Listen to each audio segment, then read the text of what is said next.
Class 12 fourth সেমিস্টারের সংস্কৃত বিষয়ের সমস্ত ছাত্রছাত্রীকে আজকের এই ক্লাসে স্বাগত। আজকে আমরা তোমাদের এই সিলেবাস নিয়ে আলোচনা করব। এই সিলেবাসটা তোমাদের অতি অবশ্যই জানতে হবে, কি কি পড়তে হবে এবং সেখান থেকে কত নম্বরের প্রশ্ন আসবে, এগুলো অতি অবশ্যই তোমাদেরকে জানতে হবে। দেখো, এখানে টোটাল নাম্বার হচ্ছে 40 নাম্বার। এবারে এখানে ভাগ করে দিয়েছে, দেখো পার্ট ওয়ানে কি আছে? সংস্কৃত সাহিত্য, সংস্কৃত লিটারেচার। এখান থেকে থাকবে কত নাম্বার? 20 নাম্বার। এবারে এই পার্ট ওয়ানকে ভাগ করেছে তিনটা ভাগে। কি কি করেছে? ইউনিট 1, এখানে কি আছে? গদ্য আছে, একটা গদ্য হাসবিদ্য কথা, এটা বিদ্যাপতির পুরুষ পরীক্ষা থেকে নেওয়া হয়েছে। এরপরে ইউনিট 2, এখানে পদ্য আছে। পদ্যটা কি? বনেচর ভাষণম, ভারবীর কিরাতার্জুনীয়ম থেকে প্রথম স্বর্গের কয়েকটা শ্লোক আমাদের পাঠ্যাংশে আছে। এরপরে ইউনিট 3 থেকে কি দিয়েছে? দৃশ্যকাব্য, আত্রেয়ী বনদেবতা সংবাদ, এটি ভবভূতির উত্তরাঞ্চরিতের দ্বিতীয় অঙ্কের বিষ্কম্ভকের নির্বাচিত অংশ। এই তিনটা হচ্ছে পার্ট ওয়ানের অংশ। এবারে এই তিনটা থেকে থাকবে কি? 20 নাম্বারের প্রশ্ন। প্রথম দাগে কি থাকবে? 4টা প্রশ্ন থাকবে। 4টা প্রশ্ন থেকে আমাদেরকে করতে হবে কত?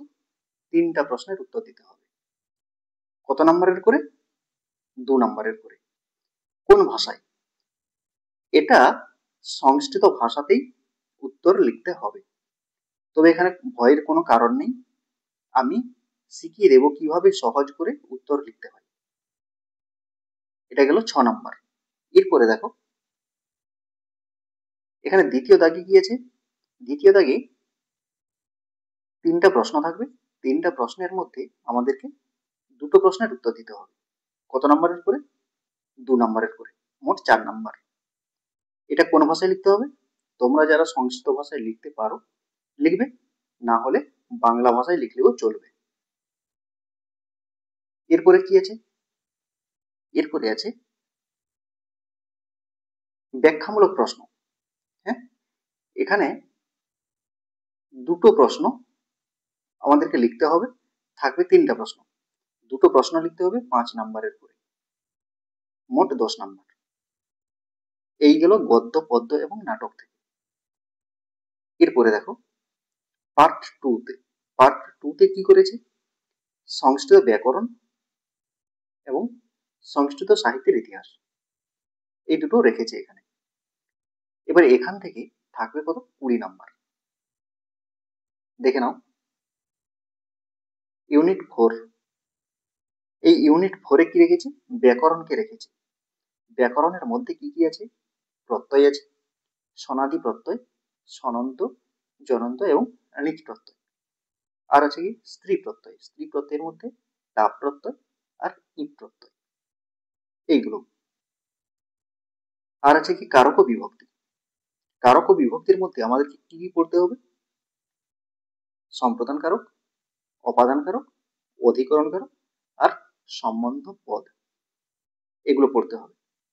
এরপরে সমাস থেকে আমাদের কি পড়তে হবে? সাধারণ কর্মধারয়, দ্বিগু সমাস, তার মধ্যে সমাহারটা, এবারে দ্বন্দ্ব আর বহুব্রীহি, এইগুলো। বহুব্রীহির মধ্যে আছে সমানাধিকরণ, ব্যতিকরণ আর নং, এইগুলো। এবারে ব্যাকরণ থেকে কত নম্বরের থাকবে? ব্যাকরণ থেকে আমাদের থাকবে 10 নাম্বার। ব্যাকরণ থেকে আমাদের কত থাকবে? 10 নাম্বার। এবারে এখানে 6-7টা প্রশ্ন থাকবে, 6-7টা প্রশ্ন থাকবে, আর আমাদেরকে করতে হবে 5টা প্রশ্নের উত্তর দিতে হবে। কত নাম্বারের করে? 2 নাম্বারের করে। এখানে হচ্ছে মোট 10 নাম্বার। এরপরে দেখো ইউনিট 5-এ কি রেখেছে? লৌকিক ও আধুনিক সংস্কৃত সাহিত্যের ইতিহাস। এখানে লৌকিক সংস্কৃত সাহিত্যের ইতিহাস থেকে কি কি আছে? গদ্য সাহিত্য আছে। গদ্য সাহিত্যের মধ্যে আমাদেরকে পড়তে হবে দণ্ডী ও বাণভট্টের সাহিত্যকৃতি, মানে তার সংক্ষিপ্ত ধারণা আমাদেরকে রাখতে হবে। এরপরে চম্পু কাব্য আছে। চম্পু কাব্যের মধ্যে আমাদেরকে কি পড়তে হবে? নলচম্পু আর ভারত চম্পু। এখানেও সংক্ষিপ্ত ধারণা আমাদের পাঠ্য বিষয়ের মধ্যে আছে। এরপরে আছে কি আয়ুর্বেদ শাস্ত্র। আয়ুর্বেদ শাস্ত্রের মধ্যে কি কি আছে? চরক আর সুশ্রুত, এই দুটো গ্রন্থ সম্পর্কে সংক্ষিপ্ত ধারণা। এরপরে আধুনিক বাঙালি সংস্কৃত সাধক ও সাহিত্যকৃতি, এদের সংক্ষিপ্ত ধারণা। এখানে কার কার বিষয় পড়তে হবে এখানে উল্লেখ করে দেওয়া আছে, দেখো। সিদ্ধেশ্বর চট্টোপাধ্যায়, সীতানাথ আচার্য, তারাপদ ভট্টাচার্য, বীরেন্দ্র কুমার ভট্টাচার্য, শ্রীজীব ন্যায়তীর্থ, এদের রচনাগুলো আমাদেরকে পড়তে হবে। এটাও সংক্ষিপ্ত ধারণা। এরপরে এই লৌকিক এবং আধুনিক সংস্কৃত সাহিত্য থেকে আমাদের কত নম্বরের থাকবে? 10 নম্বরের প্রশ্ন থাকবে। এখানে প্রশ্নে থাকবে 4টা প্রশ্ন, আমাদেরকে লিখতে হবে 3টা প্রশ্ন, 2 নম্বরের করে থাকবে। হ্যাঁ, মোট 6 নম্বর। কোন ভাষায় লিখতে হবে? যারা সংস্কৃততে লিখতে পারবে তারা সংস্কৃততে লিখবে, না হলে বাংলায় লিখলেও চলবে। এরপরে এর পরের দাগে কি আছে? একটা ব্যাখ্যামূলক প্রশ্ন আছে, সেখানে একটা লিখতে হবে 4 নম্বরের। এটাও সংস্কৃততে লিখতে পারলে ভালো, না হলে বাংলা ভাষায় তোমাদেরকে লিখতে হবে।